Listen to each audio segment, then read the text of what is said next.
اور پھر کعبے کے سامنے بیعت ہوگی. 7 افراد پہلے بیعت کریں گے، پھر سینکڑوں، اور اس کے بعد وہیں سے اسلامی انقلاب کی بنیاد رکھی جائے گی. اور یہ وہ لمحہ ہوگا جب دنیا انصاف کا مزہ چکھے گی اور مہدی علیہ السلام ظلم کا خاتمہ کریں گے، پھر مال کو برابر بانٹیں گے اور اس دور میں ہر غمگین کو راحت دیں گے. پھر اسی دوران ایک دن عیسیٰ علیہ السلام بھی اتریں گے تو پھر دجال کا خاتمہ ہوگا. مگر اس سب کی شروعات ہوگی خراسان کے لشکر سے اور اس سیاہ جھنڈے سے جو حق کے سائے میں اٹھیں گے. تو اب سوال یہ ہے کہ یہ خراسان کا لشکر کون ہوگا اور کون ہوں گے وہ لوگ جن کی تحریک حدیثوں میں بشارت بن کر ذکر کی گئی ہے؟ کیا وہ کوئی عام فوج ہوگی؟ تو نہیں میرے دوست، یہ لشکر تو دنیا کی کسی طلب میں نہیں بلکہ رب کی رضا اور دین کی عزت میں اٹھے گا. اور ان کی کچھ خاص پہچانیں ہیں جو حدیثوں اور علماء کے تبصروں سے واضح ہوتی ہیں. اور یہ لشکر خراسان سے نکلے گا. حدیث میں صاف لفظ ہیں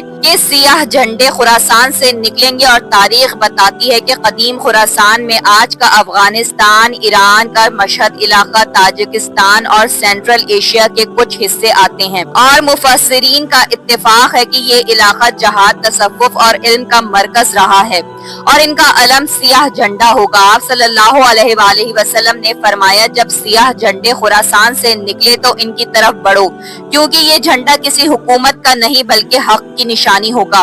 اور یہ لوگ جنگجو اور متقی ہوں گے، اور یہ لوگ ایسے ہوں گے جو علم اور جہاد دونوں سے لیس ہوں گے، اور نہ وہ ظالم ہوں گے اور نہ ظالموں کے مددگار، بلکہ ان کا مقصد صرف ایک ہوگا، حضرت امام مہدی علیہ السلام کے لیے زمین ہموار کرنا. اور ان کا لیڈر کوئی منصب دار نہیں بلکہ متقی ہوگا. اور ان کے امیری کا شجرہ حدیثوں میں نہیں مگر علماء کہتے ہیں کہ وہ خود پسند یا سیاست دان نہیں بلکہ ایک درویش طبیعت والا مرد مومن ہوگا. اور ان کا راستہ سیدھا مکہ کی طرف ہوگا. اور یہ لشکر سیاست نہیں کرے گا، نہ کسی حکومت پر قبضہ کرے گا، بلکہ سیدھا کعبہ شریف کی طرف چلے گا جہاں حضرت امام مہدی علیہ السلام سے بیعت کرے گا. اور یہ لشکر کوئی ماضی کی کہانی نہیں بلکہ آنے والے وقت کی حقیقت ہے. لیکن اس لشکر میں شاید ہم نہ ہو مگر ہماری اولادیں ہوں گی. اور اگر ہمارے دلوں میں آج سے حق، توجہ، تسلیم اور جہاد کا جذبہ نہیں تو ہم اس لشکر کے صف میں کھڑے ہونے کے قابل بھی نہیں ہیں. اور جب خراسان کا لشکر مکہ پہنچے گا، حضرت امام مہدی علیہ السلام کی بیعت مکمل ہو جائے گی تو اس دن دنیا کے نقشے پر ایک نیا نظام قائم ہوگا. وہ نظام نہ پوچھی بات کا ہوگا، نہ سیکولرزم کا بلکہ عدل و انصاف اور شرعی جہاد کا ہوگا. جہاں صرف تلوار کا نہیں نفس کے خلاف بھی ہوگا. اور حضرت امام مہدی علیہ السلام کا نظام دلوں کو فتح کرنے کا نظام ہوگا. اور ان کے ساتھ جو لشکر چلے گا وہ پہلے اپنے نفس کے خلاف جہاد کرے گا، پھر دنیا کے ظالم نظامات کے خلاف. اور وہ جہاد صرف ہتھیار سے نہیں بلکہ قلم، دعا اور عمل سے بھی ہوگا. ظلم کا خاتمہ اور عدل کا قیام ہوگا. آپ صلی اللہ علیہ وآلہ وسلم نے فرمایا مہدی ظلم و جور سے بھری دنیا کو عدل و انصاف سے بھر دیں گی.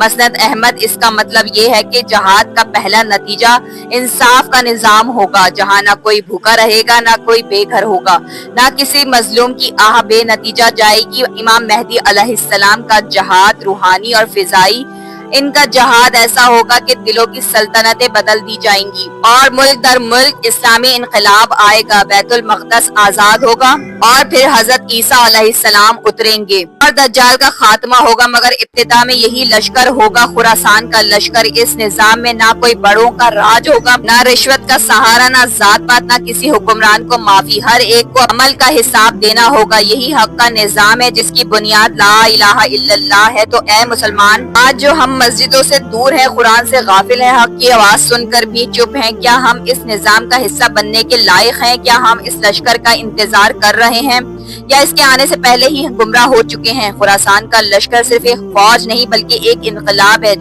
جو ہر گناہگار کے دل میں توبہ کی آگ لگائے گا. آج کی دنیا میں ہر کوئی بات کرتا ہے، ہر کوئی دعویٰ کرتا ہے، مگر کون سچا ہے؟ خراسان کے لشکر کی تیاری کہاں تک پہنچی اور ہم عام مسلمان اس کا حصہ کیسے بنے؟ آج کا دور گمراہی اور فتنہ اور دنیا بھر میں مسلمانوں کا حال بے حال ہے.